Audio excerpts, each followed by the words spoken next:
Mortgage protection is really the basis of anything because a lot of people have mortgages. Yes. And so it's just an easy way to get an amount of death benefit, right?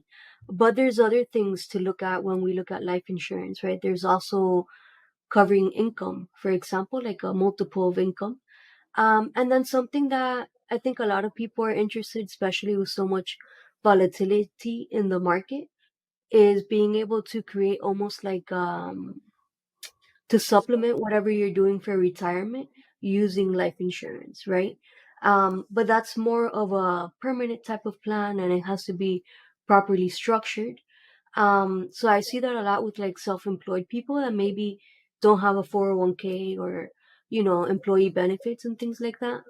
And then we've gotten also doing a lot of for businesses, like protecting partnerships if one of them Mm. passes away, to have, enough money to buy out the partner that passed Is that instead of buy-sell having, agreements or? yeah, like Okay. buy-sell agreements. Okay. Instead of having, the spouse come in who probably knows nothing about the business Mhm. and has no interest in leaving their job or whatever the case might be, right?